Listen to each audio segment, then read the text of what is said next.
ಮಗು 8 ತಿಂಗಳಿಗೆ ಬಿದ್ದರೆ ಸಾಕು, ನಮ್ಮ ಪ್ಲೇಟ್ ಒಳಗೆ ಏನು ಊಟ ಇರ್ತದೋ ಅದನ್ನು ತೊಗೊಂಡು ಸೀದಾ ಬಾಯಿಗೆ ಇಟ್ಕೊಳ್ಳೋ ಸ್ಟಾರ್ಟ್ ಮಾಡಿಬಿಡ್ತೈತಿ.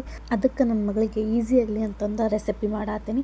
ಆಲೂ ಟಿಕ್ಕಿ ಇದೆ. ಫಸ್ಟ್ ನಾನು ಆಲೂಗಡ್ಡೆನ ಬೇಯಿಸ್ಕೊಂಡು ಅದಕ್ಕೊಂದು ಸ್ವಲ್ಪ ಸೂಜಿ ರವೆ ಹಾಕ್ಕೊಂಡು ಈ ರೀತಿ ಶೇಪ್ ಒಳಗೆ ಇದನ್ನು ರೌಂಡಾಗಿ ಮಾಡ್ಕೊಂಡೇನಿ ರೀ. ಮಾಡ್ಕೊಂಡಿದ್ದಾದಮೇಲೆ ಇದನ್ನು ಲೋ ಫ್ಲೇಮ್ ಒಳಗೆ ಇಟ್ಕೊಂಡು ನಾನು ತವಾ ಮೇಲೆ ಒಂದು 5ರಿಂದ 10 ನಿಮಿಷ ಇದನ್ನು ಬೇಯಿಸ್ಕೊತೀನಿ. ಆಲ್ರೆಡಿ ನಾವು ಇದನ್ನು ಕುಕ್ ಮಾಡ್ಕೊಂಡಿರ್ತೀವಲ್ಲ ಆಲೂಗಡ್ಡೆನ, 10 ನಿಮಿಷ ಅದನ್ನು ಲೋ ಫ್ಲೇಮ್ ಒಳಗೆ ಇಟ್ಕೊಂಡು ನಾವು ಸ್ವಲ್ಪ ತುಪ್ಪ ಹಚ್ಕೊಂಡು ಇದನ್ನು ಬೇಯಿಸ್ಕೋಬೇಕಾಗ್ತೈತಿ. ಇದಂತೂ ನನ್ನ ಮಗಳಿಗೆ ಭಾಳ ಫೇವ್ರೇಟ್ ಆಗುತ್ತೆ. ಫಸ್ಟ್ ಟೈಮ್ ಟ್ರೈ ಮಾಡಿದ್ದೆ.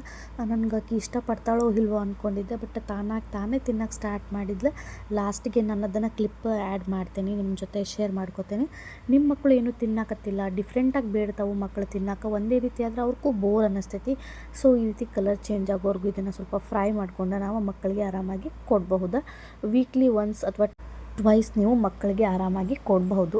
ಮಕ್ಕಳಿಗೆ ಗ್ಯಾಸಿ ಫೀಲ್ ಆಗ್ತೈತಿ ಅನ್ನೋರು ಸ್ವಲ್ಪ ಜೀರಿಗೆ ಪೌಡರ್ ಆ್ಯಡ್ ಮಾಡ್ಕೋಬೋದು. ವಿಡಿಯೋ ಇಷ್ಟ ಆಗಿದೆ ಒಂದು ಲೈಕ್ ಮಾಡಿ. Thanks for watching.